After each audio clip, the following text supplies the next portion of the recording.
Starks of Winterfell trace their descent to the first men in the Age of Heroes. The family's founder was Brandon the Builder, who, in the aftermath of the Long Night, helped establish the Night's Watch. Legend has it he enlisted the aid of giants and the powerful magic of the Children of the Forest to raise the mighty wall, which has protected the realm for generations. He went on to build the ancestral seat of Winterfell and reigned as the first king in the north. The Starks reigned as kings for thousands of years, even withstanding the invasion of the Andals. As the southern kingdoms fell and the Children of the Forest were driven away, the north stood strong, maintaining its religious customs and its way of life. Eventually, the reign of the Kings of Winter came to an end with the coming of Aegon the Conqueror. After Aegon and his dragons destroyed the combined armies of the Reach and the Rock at the Field of Fire, King Torrhen Stark bent the knee and swore fealty to the Targaryen dynasty in order to spare the destruction of Winterfell and his people. He was forever after known as the King Who Knelt. As a reward for his submission, Aegon named Torrhen Lord of Winterfell and Warden of the North. The Starks take great pride in their history and traditions. It is one of the few noble houses that still keeps the old gods. A sacred weirwood tree looms large in Winterfell's Godswood. Its ancestral sword, Ice, was forged in ancient Valyria and has been passed down through the generations. House Stark remains steadfast in its support of the Night's Watch, even as the once illustrious order has fallen on hard times. Much like their sigil, the Grey Direwolf, House Stark is the stuff of legend in the north and throughout the Seven Kingdoms. And their family words, "Winter is coming," serve as a reminder of their beginnings in the wake of the Long Night, and a grim portent of things to come.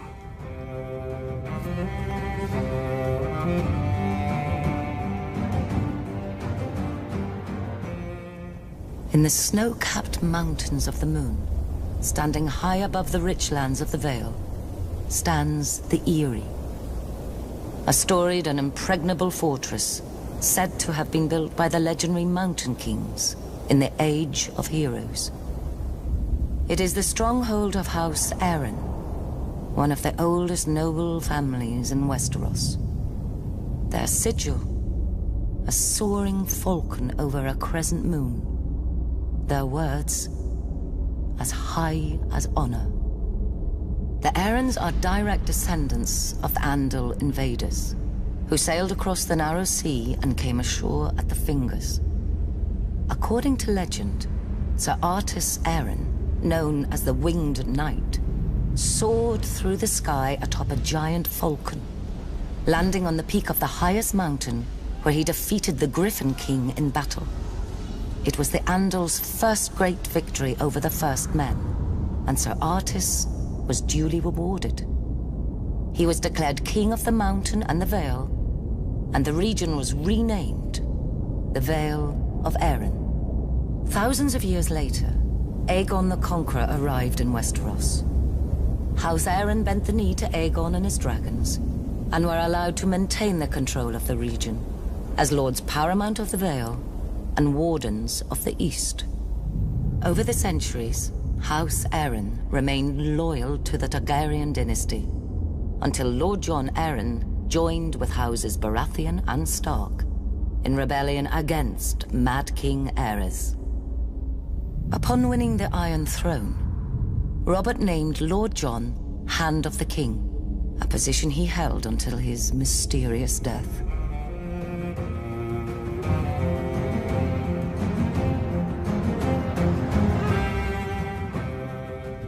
Ours is the fury. These are the words of the Black Stag of Baratheon. A battle cry echoed throughout the land in rebellion when I, Robert Baratheon, the first of his name, seized the Iron Throne from the Mad King Aerys Targaryen, ending a dynasty nearly 300 years old.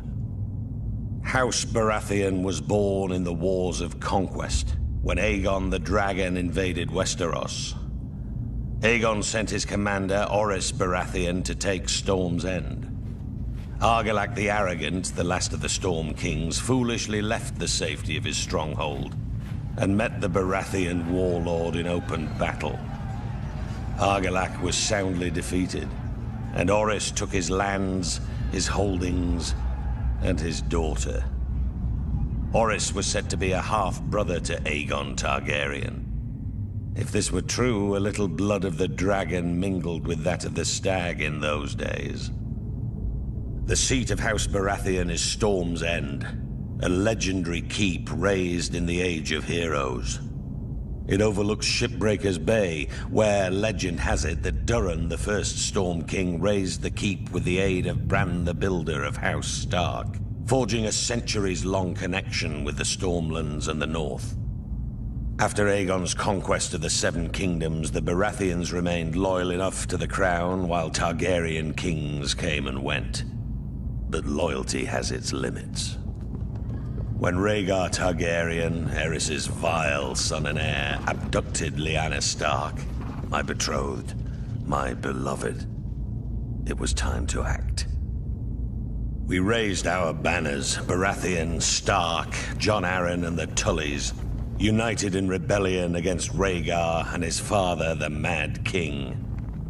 We were victorious and took the Iron Throne. That bit of dragon blood in my veins came in well, as it made me a distant relation to the Targaryen dynasty blood of my long-lost ancestor, Orys. The truth of it is, I took it. I sit on the Iron Throne. I rule the Seven Kingdoms from the Red Keep.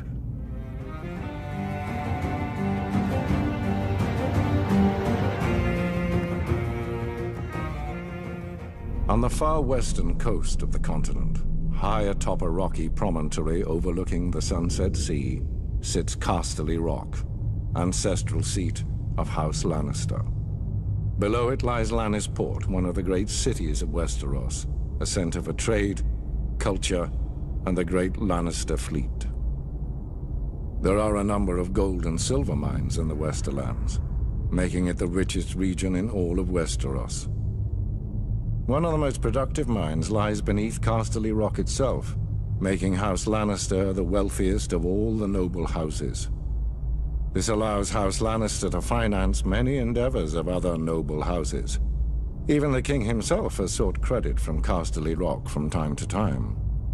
We Lannisters claim our descent from the Andal invaders, and through the female bloodline, Lann the Clever. According to the legend, Lann, using only his wits, won Casterly Rock from the noble House of Casterly during the Age of Heroes. The Lannisters reigned as kings of the Rock for thousands of years, and worked to make it the envy of the rest of the Seven Kingdoms. Our time as kings ended, however, when Aegon Targaryen, otherwise known as Aegon the Conqueror, arrived in Westeros with his army. The last king of the Rock, King Loren Lannister, joined forces with King Mern Gardener, the king of the Reach. Together, with 60,000 men, they met the Targaryen host in open battle. History tells us that Aegon unleashed all 3 of his dragons, slaughtering 4,000 men at what came to be known as the Field of Fire. King Mern himself was burned alive that day, and House Gardener turned to ash with him. Seeing both the threat and opportunity the Targaryens represented, Loren wisely surrendered and aided Aegon in his further conquest of Westeros. The Lannisters were thus appointed Lords Paramount of the Westerlands and Wardens of the West, titles we hold to this day. Let us be clear, though. It is neither luck nor royal favor that makes our house prosperous. There have been times in our history where some have thought us weak, lazy, or opulent. My father, Titus Lannister, nearly bankrupted our house with his poor investments, and allowed himself to be mocked openly at court. When our vassal, the Rains of Castamere, dared to rise up against the Lannisters, they learned how dangerous it can be to taunt a lion. I, Tywin Lannister, led the assault on Castamere to put down this rebellion. I made an example of them, to anyone who doubts our might. They even made a quaint song about the fates of the Rains of Castamere. Sadly, there are no Rains left to hear it.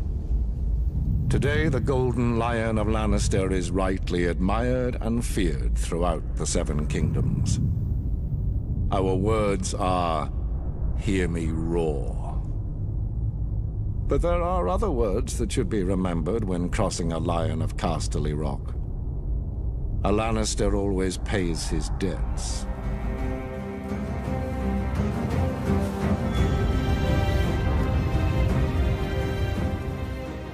The Targaryen dynasty united the Seven Kingdoms and lasted nearly 3 centuries.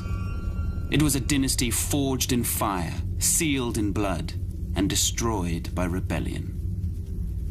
The Targaryens are blood of the dragon, descended from the nobility of ancient Valyria, a once mighty empire in the east.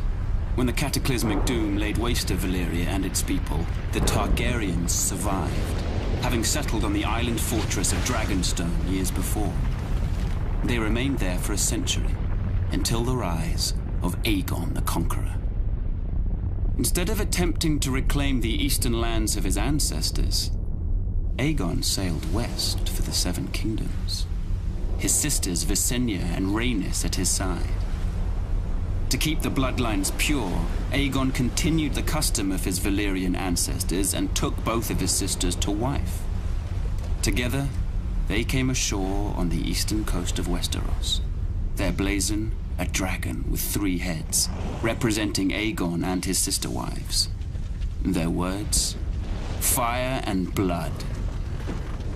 While their host was small in comparison to the armies of Westeros that awaited them, Aegon and his sisters had a secret weapon, the last of the dragons. He conquered every kingdom save Dorne, which eventually bowed to Targaryen rule a century later. He had the swords of his enemies melted down by the fiery breath of his dragon, Balerion the Black Dread, and forged into the Iron Throne.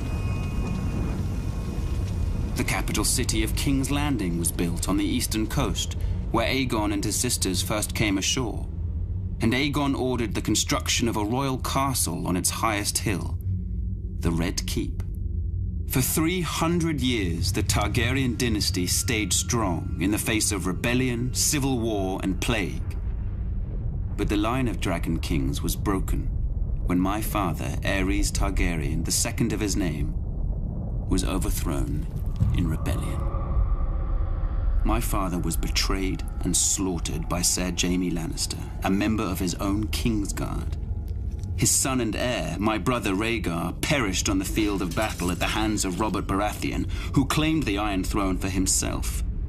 And so today, the only surviving members of the storied Targaryen dynasty are myself, Prince Viserys, rightful King of the Andals and ruler of the Seven Kingdoms, and my sister, Daenerys.